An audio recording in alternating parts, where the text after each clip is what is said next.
Students, आज जो हमने पढ़ा इसमें से ऑब्वियसली आपने लेक्चर डिटेल से सुनेंगे, आपको बहुत अच्छे से समझ भी आया होगा। तो अब जाहिर बात है जब भी हम कुछ पढ़ते हैं तो उसमें से जो है वो हमने डेफिनेशंस भी याद करनी होती हैं, एमसीक्यूज भी याद करने होते हैं। पहला जो है वो डेफिनेशन नंबर 1 आज के हमारे टॉपिक में से है। वो डेफिनेशन 1 कौन सी है आपकी? Understanding a problem. आज हमने 2 टॉपिक पढ़े हैं, अंडरस्टैंडिंग अ प्रॉब्लम और प्लानिंग अ सॉल्यूशन। जो पहला डेफिनेशन है वो आपकी अंडरस्टैंडिंग अ प्रॉब्लम की है और उसका आंसर जो है वो आपके पास स्क्रीन के ऊपर मौजूद है।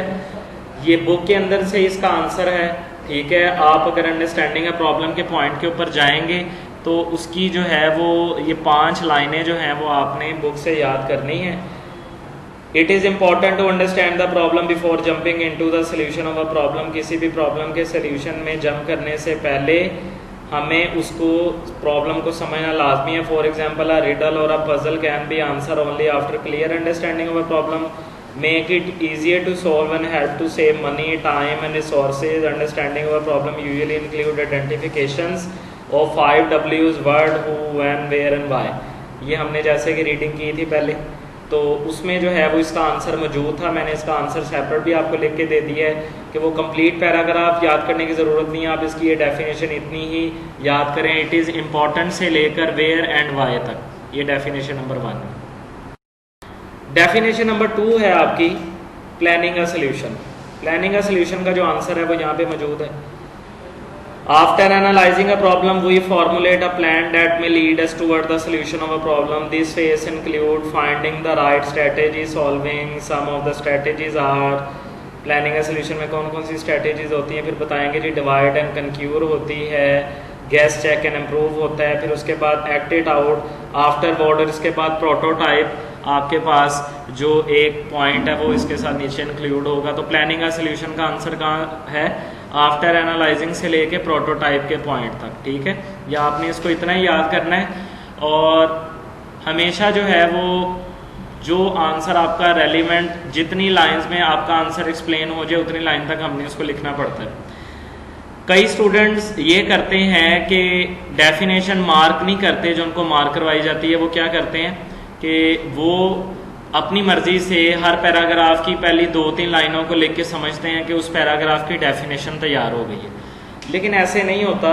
आपको क्या करना पड़ता है, आपको जितना मार्क करवाया जाए उतना आपने पेपर में लिख के आना है। लाजमी नहीं है कि हर पैराग्राफ की पहली 3-4 लाइंस के अंदर ही उसकी पैराग्राफ की डेफिनेशन होगी। वो डेफिनेशन कहीं सेंटर में भी हो सकती है, कहीं अप एंड डाउन भी हो सकती है। तो इसलिए जो according to your class teacher आपको मार्क करवाया जाए आप उतना ही मार्क करें और उसको उतना ही लिख के आएँ, चाहे वो ज़्यादा है या कम है।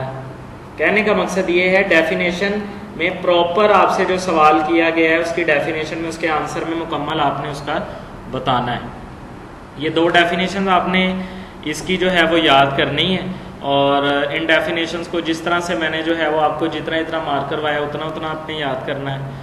इसलिए फर्स्ट लेक्चर में जो आपको बताई गई थी वो डेफिनेशन भी इन डेफिनेशन के साथ इंक्लूड कर लें, इनके कॉपी पे नोट्स बना लें, रजिस्टर पे लिख लें, व्हाटएवर जो भी, क्योंकि मार्केट में भी नोट्स मौजूद नहीं है। ये न्यू बुक है 9th क्लास की, इसलिए आप इसके नोट्स साथ साथ बनाते रहें ज़्यादा। सो स्टूडेंट्स, MCQs जो होते हैं वो मैं आपको पहले भी कई दफ़ा बता चुका हूँ कि MCQs रीडिंग में से कहीं से भी बन सकते हैं। 9th और 10th के लिए पेपर बनाते वक्त पेपर सेटर के ऊपर कोई पाबंदी नहीं होती कि वो MCQs यहाँ से ले सकता है यहाँ से नहीं ले सकता। पूरा चैप्टर मौजूद है और जो आपका पेपर सेटर है उसका जहाँ से दिल कर सकता है वो आपका जो है वो वहाँ से MCQs डिज़ाइन कर सकता है, आपका MCQs पिक कर सकता है। तो MCQs हमेशा ट्रिकी होते हैं। MCQs एक लाइन बुक से रीडिंग में से चूज़ कर ली जाती है और उसे एक लाइन में से क्या किया जाता है, एक जो करेक्ट आंसर है वो रिमूव कर दिया जाता है और उस आंसर को नीचे 3-4 जो है वो ऑप्शंस के अंदर दे दिया जाता है। आपने करेक्ट ऑप्शन जो है वो चूज़ करनी होती है। तो MCQs करने का जो बेस्ट वे है MCQs को याद करने का, वो कोई रटा नहीं आप लगाएं, बल्कि हर चैप्टर की, हर लेसन की एटलीस्ट 2 टाइम्स अच्छे तरीके से समझ के रीडिंग अगर आप कर लेते हैं, किसी भी टॉपिक की अच्छे से 2 दफ़ा अगर आप रीडिंग कर लेते हैं तो आपको MCQs क्लियर हो जाए। क्योंकि रीडिंग आपने की होती है, आपको पता होता है कि ये फ़लाँ लाइन में ये लफ्ज़ लिखा था, तो कोई वो वर्ड जो है वो अगर गायब करके नीचे ऑप्शंस में भी दे देगा तो आपको पता चल जाएगा कि इसमें से कौन सा वर्ड गायब है। जैसे कि ये एमसीक्यू नंबर 1 यहाँ पे मैंने लिखा हुआ है, ये एमसीक्यूज है जी। Understanding of a problem usually include identification of dash डब्ल्यूज। अंडरस्टैंडिंग करते वक्त हमें कितने डब्ल्यूज के ऊपर वर्किंग करनी चाहिए, तो हमने आज पढ़ा कितने डब्ल्यूज थे, 5 डब्ल्यूज, ठीक है, जिसमें से था what, Y, who, where, when, ये 5 डब्ल्यूज थे। आपने रीडिंग की समझा तो आपको इसका आंसर पता होगा कि ये 5 डब्ल्यूज है। इसी तरह हमारे पास आता है second MCQs, dash this technique draw a pictorial representation of the solution. कौन से पॉइंट के अंदर आप अपने सॉल्यूशन की पिक्टोरियल रिप्रेजेंटेशन बनाते हैं, तो इसका आंसर है प्रोटोटाइप। प्रोटोटाइप टेक्निक एक ऐसी टेक्निक है जिसके अंदर आप अपने सॉल्यूशन की जो है वो रिप्रेजेंटेशन बनाते हैं, जिसमें आप अपने सॉल्यूशन का जो है वो डायग्राम ड्रॉ करते हैं, और प्रोटोटाइप भी इसको कहा जा सकता है, इसको जो है वो फ्लो चार्ट भी कहा जा सकता है।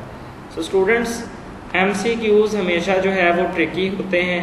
एमसीक्यूज आपने हमेशा जब भी प्रिपेयर करने हैं उसका बेस्ट वे है कि आप अच्छे से रीडिंग करें, और अगर आप रीडिंग कर लेंगे तो आपको उस रीडिंग में से कोई भी लाइन अगर दे दी जाएगी तो आप उसका इजीली आंसर फाइंड कर सकते हैं। तो स्टूडेंट, उम्मीद करता हूँ आपने ये लेक्चर जो है वो डिटेल के साथ सुना होगा।